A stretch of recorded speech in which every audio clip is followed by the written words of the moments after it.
Hi, thanks for joining me for another video. I really hope this is useful to you or someone out there. But I really want to share.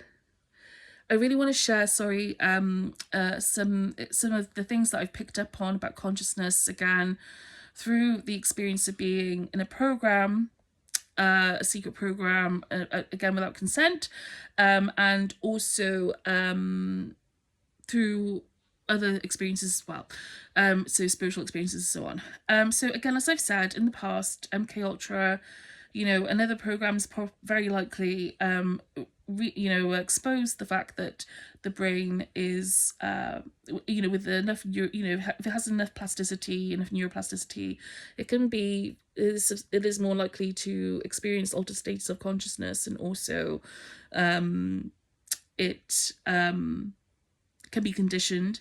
You can program it. Okay, so those programs established that program or programs in the distant past. Also, technology as well has been brought into that conditioning aspect, with neuroweapons and so forth, nanotechnology and AI systems. And this is where we are today.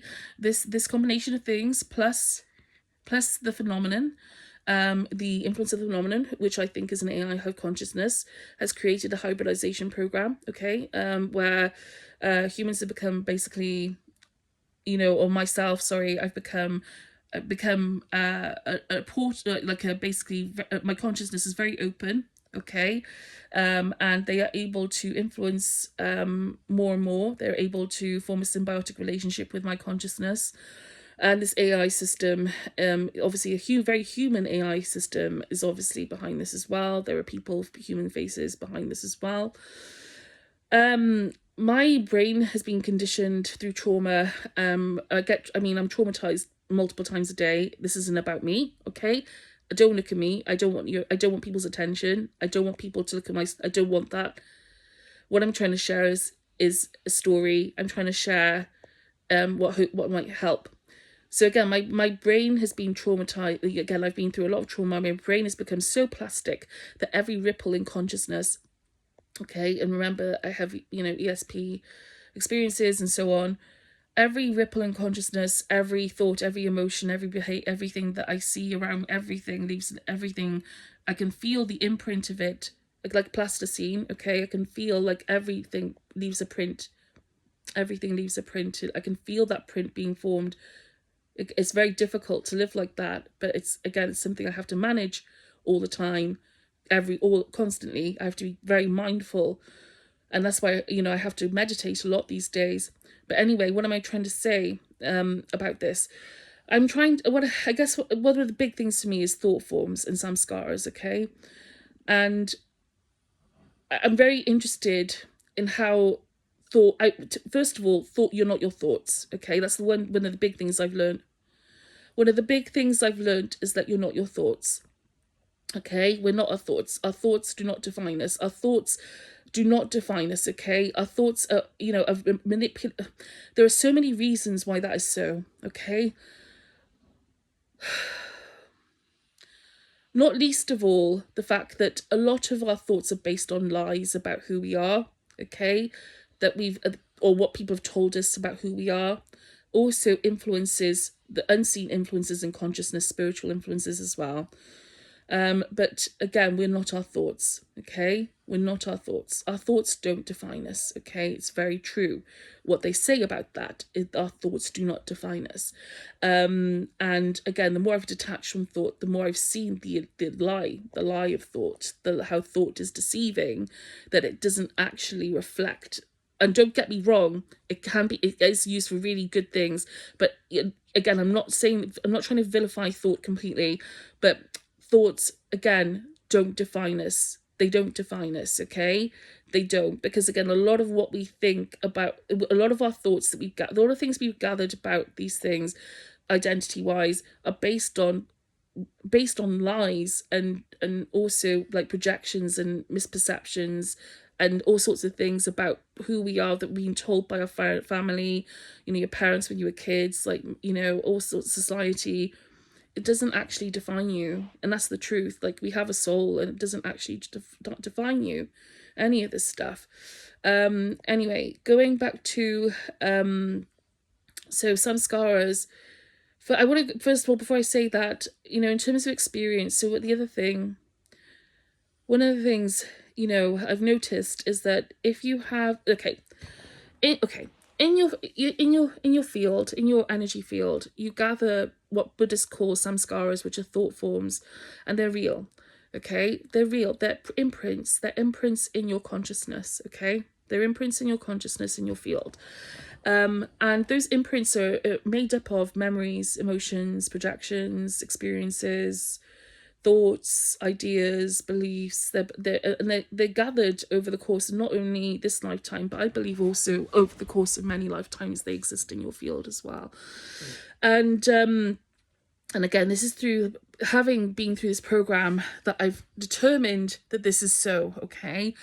And so again, through having to sort of really reckon with consciousness and the nature of my own consciousness and the nature of consciousness generally, because there's no other way for me to, I have to do this. Like it's part of my day-to-day life.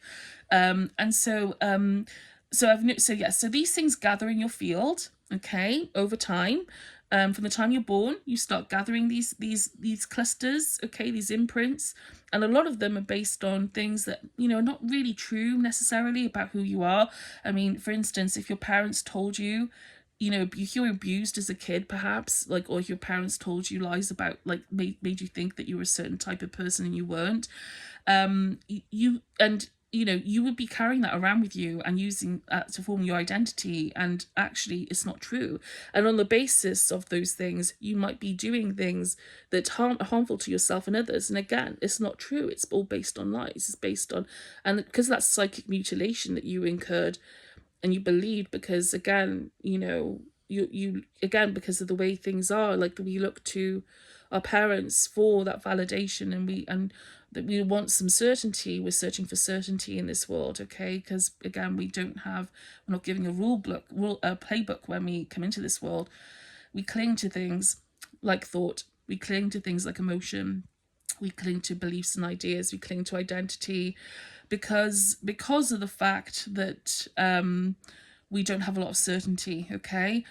When you detach from thought, you realize your soul, you have a soul, okay, more and more. And I realized, to be fair though, I had the spiritual awakening bit before that realization of the you're not your thought bit. And again, that was all through all the circumstance, and I'm not trying to say that I'm better, because I'm not, okay? Everybody's life and experience is beautiful, and thought can be really useful and beneficial. But if you're someone who's struggling, in some way, and I would just say that, again, think about that way, that, like, perhaps you incurred some sort of psychic mutilation. That identity that was formed around those mutilations of your mind, those sort of attached, those imprints that were left on you by those early experiences or any other sort of experience, they don't actually define you, because they're not true. They're not actually true. They're not true, okay? And again, it's very human, like I said, for us to want to seek certainty. And the more you detach with, and gurus, yogis, gurus, Buddhists, lots of people, Jesus even, lots of people have spoken about this over the course of history, where, again, if you go, like, going within and finding, and David Lynch, I think David Lynch, the more you go within and the more you realize that the illusion, like the illusion that's created through thought, the more free you become. And the more you identify with your soul, the more you feel yourself. Again, we don't have that certainty when we're born. We don't have that really when we're going through life in the beginning, okay? Because we want that certainty. We're trying to figure it out. What's this world about? Who am I? What am I doing? Building the ego, building the identity, but really, again, what we're forming a lot of that from is perception, projection, experience, memory, other stuff as well, spiritual influences, consciousness influences. And one of the antidotes to that clinging to thought, which traps us more in our suffering, is identifying more with your soul, with your fundamental consciousness, with who you really are. Okay. And again, I'm not the first person in history to have said that. Okay. Lots of people have said that over the course of time. But again, one of the thought lays down a lot of traps, and I've noticed, I study this daily, all the time. I analyze like how thought is doing this, okay? And it sets a lot of traps. It's telling you who you think, again, it becomes, thought forms have such a way about them that they have their own life. And again, there are people who have said that about thought forms, that they have their own sort of they're almost like, how can I say it, life, like they have their own, they're autonomous almost to an extent, like they have a life of their own. You can shift them through awareness, you can shift them through energy healing and other things, and journaling, all sorts of things, and just meditating even, and just looking at it and thinking, that's not me, where's that come from, because a lot of the thoughts we have are actually also, again, don't belong to us, okay. So again, we gather these imprints in our field over time. And when you have an experience and it matches one from the past, you can draw down that experience from so if it matches the experience in the past, what you will draw an equivalent emotional thought from your field that matches that present moment experience. And that will be based on the past. It will be based on something that you've experienced in the past, okay? And so, yeah. So it doesn't reflect what's happening now. And Eckhart Tolle, bless him. I never know how to pronounce his surname, but God bless him. But Eckhart Tolle, but he says about the power of now. Lots of people have said this. Ram Dass, Be Here Now. Loads of people have said this, okay? And it's true. Like, this is not Be Here Now. Like, it's real, okay? This is like, the power of being here now is really incredible, okay? And so, because your thoughts are very often not a reflection of the here and now. They're not really a reflection of what's happening in this moment. Not really, okay? Your thoughts are very often drawing from your experience. Very often your thoughts are drawing on past experience. Your thoughts are drawing on past versions of you, past emotions, past past experiences, past traumas, even past traumas, drawing on those things, pulling on them, and it's not really a reflection of now, okay? Don't get me wrong. Like, memory is great, okay? Memory is, there are use, again, I don't want to go into that too much. The point of this is to sort of tell you again what I've uncovered about consciousness in this sense, about thought and things like that. But again, your thoughts in this moment very often reflect the past. And the past is built on very often a mishmash of lies about who you are, misperceptions about the past, variables you can't possibly account for, and again, other things as well, which mean that it's a lie, essentially, or that you shouldn't be basing your present experience on those things necessarily, okay? Because again, it doesn't reflect the present moment, facts of the matter in this present moment, okay? And it's very freeing to have that realization. Again, dealing with things as they are in this moment is very freeing. It's very freeing to do that. And so, what was I going to say? Samskaras. Okay. So we gather these things in our field, we draw down on equivalent, and then the other thing, the last thing I want to talk about, and I want to move on, then I'll just end the video and I'll talk about this again, okay? When you first look at something, so we live in a world of perception we're guided by our senses, okay? So what happens is, well, a couple of things here. When you first look at something, when you first hear something, okay, well, not when you first, okay, say you look at something that you've looked at previously, or you hear something that you've heard previously. The very first thought or thing that you will, the very first thought or emotion you will have will be the last that you had about that thing. Okay, and I see this every few minutes.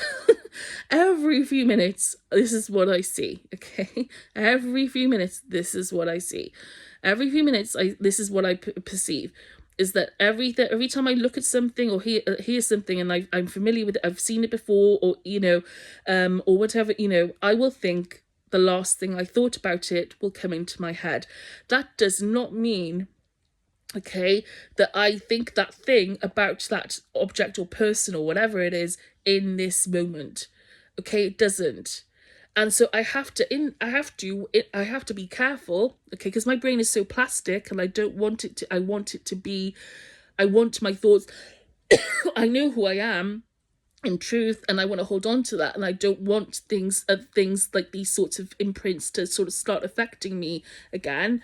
So I observe that thought very often. If it feels incongruous with who I really am, I observe it, as much as I possibly can, and I just think, this isn't me. I know who I am in truth, and I pluck it out. Okay, or I try to uproot it, okay, and because I know that it's not the truth, okay.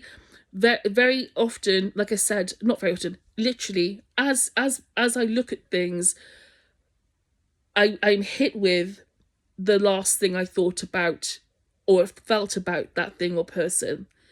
Okay, and again, that doesn't mean that has no bearing on the reality of things. It has those feelings and thoughts have no bearing on the reality of things. Okay, none. It has no bearing. Again, I have to say, after I uproot that thought, I know who I am in truth. I have to go through a process where I pluck things out. Okay, and I remind myself, again, I'm pruning, constantly psychically pruning, okay, to get back to, again, because I have to. It sounds painstaking and people think you're absolutely nuts. Why don't you just accept? No, I don't want to, because of the trauma, because of the targeting I go through, and because of all the other stuff. I have to be really careful, because there are people and beings who are using things, who try and get at me all the time. And in that sense, like I said, I have to find a way to make this serve in some way, but it's taking me on a journey. Sorry, I'm doing this. It's taken me on a journey, okay, where like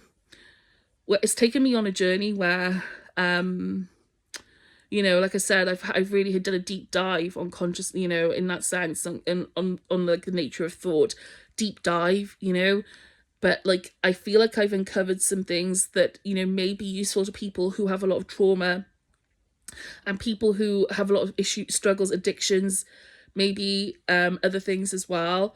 I've also found energy healing incredibly useful in that sense, especially sacral chakra healing and also crown chakra healing. But then, again, I could actually, like I said, heart, it's, but the fact is that samskaras, thought forms, are real, okay? And like I said, I hope, and there is something about, not something, I know that, again, if we can sort of look at this as so the fact that this is actually a reality, that within our consciousness field, that this, we have these things, we have these thought forms, we have this impression, that, like I said, the first impression you have is the last thing you thought.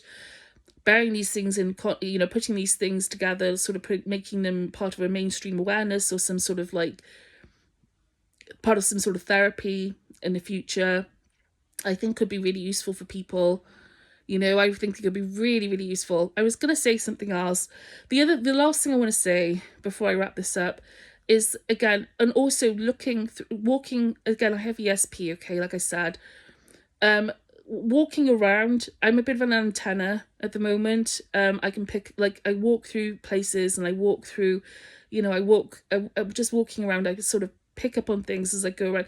Again, these things exist everywhere. Like, these clusters, these sort of imprints exist everywhere, okay, and they sort of change with motion, with movement, because I tell you why this happens, really, okay, or one of the reasons why, not exclusively, but one of the reasons why this happens is when you're moving, if your consciousness is wide open, and like I said, it's being pulverized, like my brain, if you're walking around, okay, you can okay, first of all, your consciousness is not stored in your brain. It's not stored in your brain, okay?